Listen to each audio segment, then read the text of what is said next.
Hello! Today's stories come from r/entitled people.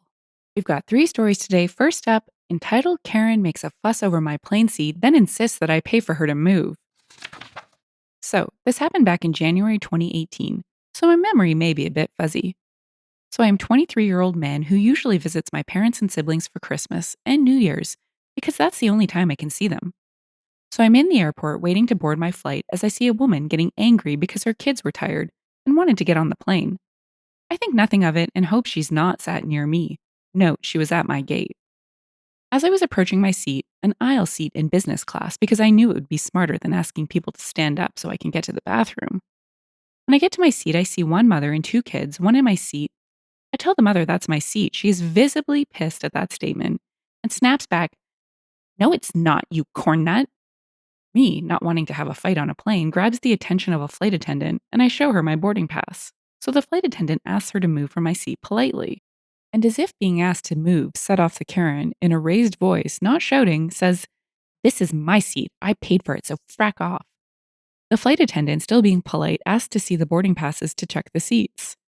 The entitled mother pulls two out for the seats next to mine.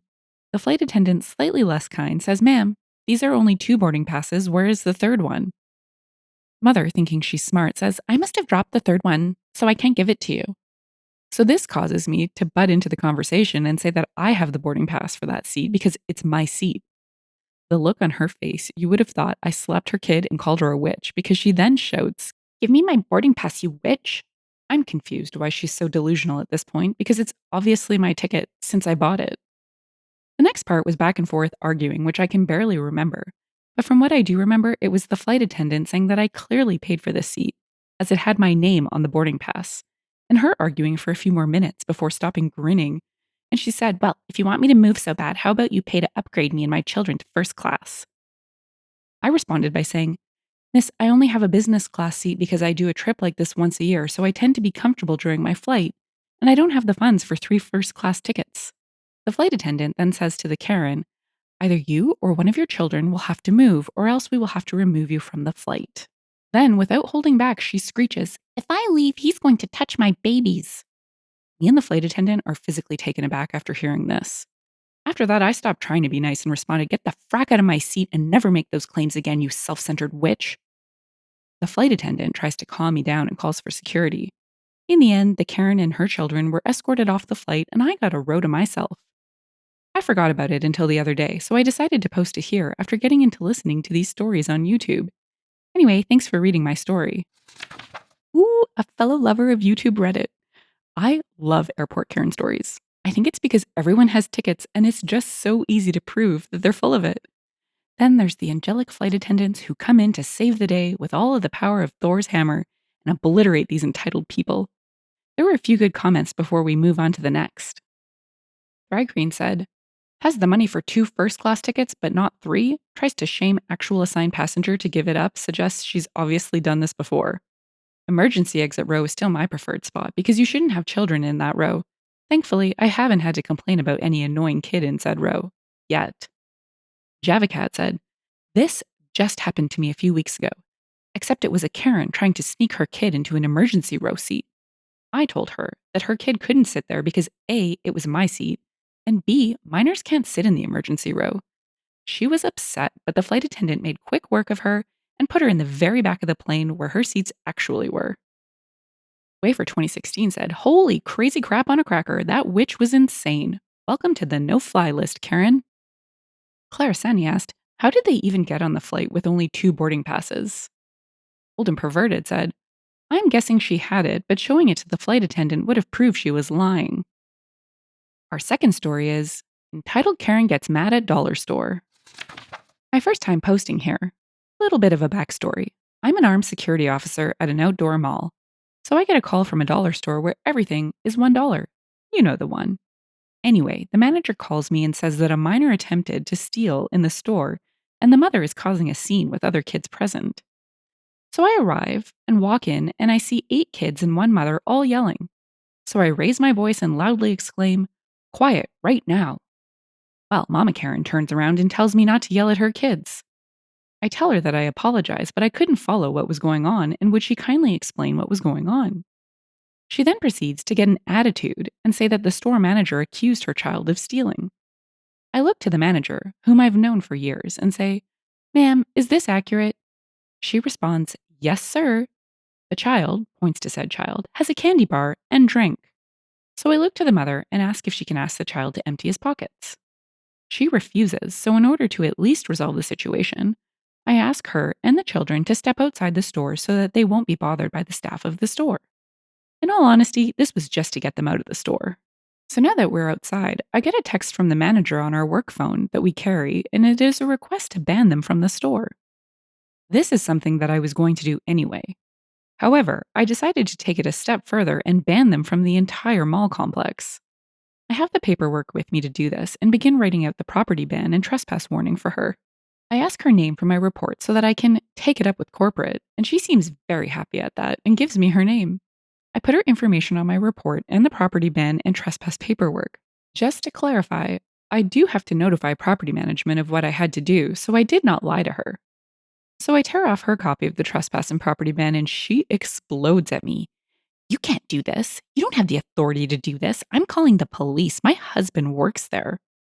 So I politely tell her to make the call, and I will be glad to wait for them to arrive. She makes the call, and about 10 minutes later, the police arrive with several officers. I explain to the sergeant that has arrived of what is going on, and he looks bewildered and says, "She is throwing a fit over that? Seriously?" He then goes to her and asks her for her side. She starts waving the paper that I gave her in the officer's face and says, "This is illegal. He can't do this." So the officer looks at the paper and then at her and says with the most polite and charming smile that is hiding a laugh, "Ma'am, this is valid, and according to this, you are banned from the property." She screams and says, "But how will I do my kids' shopping?" The officer tells her she will have to go to another mall, 45 minutes away. She huffs and calls her husband, who arrives shortly. He does indeed work for the police department, and he speaks to me and looks at the paperwork. He then looks at his wife and says, "I will see you at home. We are going to talk about this." She then leaves crying with the kids. The husband turns to me and shakes my hand and tells me that he's sorry for her causing trouble. 2 weeks later, I get a commendation from my company and the owners of the mall over the incident. That husband knows what's up and just shut it down immediately. Yeesh, how can you get your back up so much over a dollar or two? Don't worry, the comments have us covered and picked up on it too. Little redhead step sheep said, "Sounds like husband already knew she was a problem." OP in response, "You could tell he was trying so hard not to tear her a new one, but he was professional about it." Bonbon said, "Sounds like hubby is sick and tired of her name dropping and using his status to get what she wants." And Riley 11 said, "So, did the dollar store recover their candy bar and soda? I want to know what happened to the budding thief." OP, "We let it drop. The crap we'd have to go through would have been stupid for $2. Plus, we'd have had to throw it away anyway. Couldn't put either back on the shelf." Just an old baby boomer said, "I was thinking that if push came to shove, there were the store's CCTV and video footage of the shoplifting and tantrums." OP said, "Most people don't know this, but most of the dollar stores only have cameras over the register and on the entrance and rear door for loading and unloading. The aisles are left uncovered. They are more worried about employee theft." And now for our final and meaty story sticking to the airport Karen theme. Title is The Karen Who Wanted Me to Travel Through Time. Throwaway account to obscure details on where I work, as I work for an airport, security issues, etc., but this story was just too insane for me not to post. I work for an international airport. Won't say which one, but will say a busy one, where I've heard it all. It's a high stress environment for both staff and passengers, so you always get someone flying off the handle at one point, which can sometimes be for a reasonable and sympathetic reason too. Sometimes for very stupid reasons that are either entirely their fault or just silly altogether. This means handling Karens and entitled people in general is something I've become pretty good at. But this one request bemused me completely. It's the middle of the afternoon, and we're experiencing a lull in activity before another big rush of lights. I'm approached by a passenger and her silent husband, who doesn't say a word in this entire exchange. "Excuse me, I'm late." At first, I think she's going into the line, but she's talking straight to me. I'm ready to see if I can bump her into the priority part of the security line, the usual standard treatment to passengers who are late. Sometimes things happen: traffic, a lost bag, lost in the airport, etc. I don't even get a word in before she sticks her finger up to stop me. You know that one, where they whip the finger up to hush you and you instantly see red? That one. I want to see if I can change the time. Of your flight? No, a different time. If you want to go on a later flight, I can. Again, the finger of silence. I want to change the time so I can make it for this flight. This already ranking amongst the most entitled individuals I've had the displeasure of talking to. A customer service face on, I gut it out. I'm sorry. The best I can do is check for any delays to see if it gives you extra time to get to the gate, but I can't change the flight time. You're an airport, though. You can just change the time. The flights go at a certain time, so they can all get off the runway in a certain order. Any changes could mean delays. I'm not sure if that's even accurate, but a white lie to explain why I can't change her flight time seemed like a way to get her off my back. But she goes on. Then delay all the others, then. Change the time. I don't have any power to control flight times, especially for single passengers. No, no, no, no. Don't delay mine. Just change the time and we can get on with our day. My mind went cross eyed for a second. Delay first, then don't delay. I was trying to make sense of it all.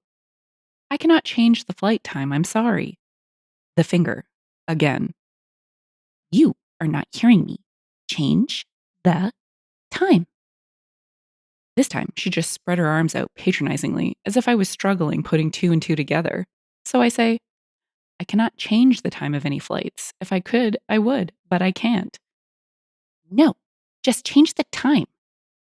At this point, I've lost the plot completely. I simply just asked for her boarding card, hoping she wasn't late enough to catch the flight. She was, by 2 hours and 14 minutes. Forget the gate, the plane was halfway to its destination by now. I'm sorry, but you've missed your flight.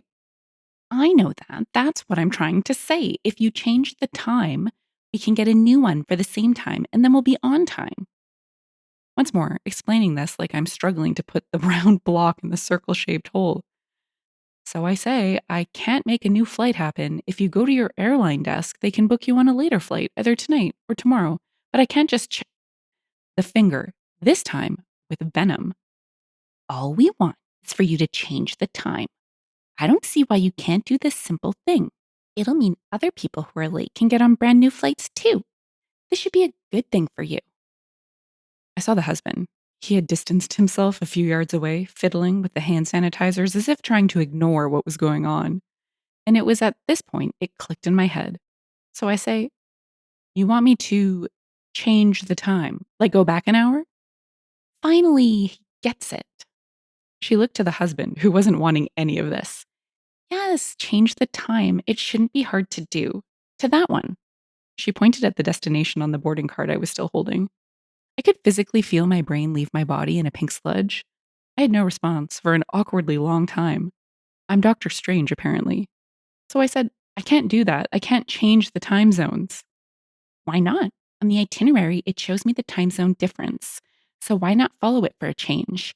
You're an international airport. That means you fly everywhere. You can't just adopt a time zone?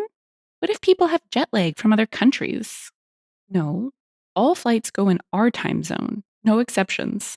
Just turn the clocks back. It's that easy. Look. She then fiddled very awkwardly with her phone for a good half minute before showing me the time zone of a place she wasn't even going to. See? At this point, the husband makes the rescue, coming up to her and gesturing her to go, again without words. She called me fracking useless and stormed off, and I stood there as if I had just undergone an out of body experience. I was certain there was no language barrier because the passport was given to me with the boarding card in it, and we were from the same country. I wanted to say she was drunk, but she spoke very plainly and without slurring her words. Even right now, I can't believe it really happened. I've been working here for a decade at least, so this ranks amongst the weirdest I've encountered. A woman who wanted me to literally change time itself so she could make a flight she missed by 2 hours. Oh my gosh. I can't tell. Is this lady so entitled she's narcissistic and thinks she can actually make this happen to suit her? Or is she just cuckoo for Cocoa Puffs? Mix of A and B, perhaps? Hard call, but the comments, as you might expect, did not disappoint. 79 Binder had this to say. In the early days of internet booking of flights, I was helping a cousin navigate this for the first time. He accidentally entered a return flight date as earlier than the departure date. He got a warning. Time travel is not allowed. Downtown Command 295 said, Sure thing, we'll just book your flight on the fracking TARDIS. MJH 8212 said, Wibbly wobbly, timey wimey. DevCat OTA said, that wasn't her husband, it was her caretaker. If you've enjoyed the story and would like to hear more, consider liking, subscribing, and leaving a comment. Thanks, and bye for now.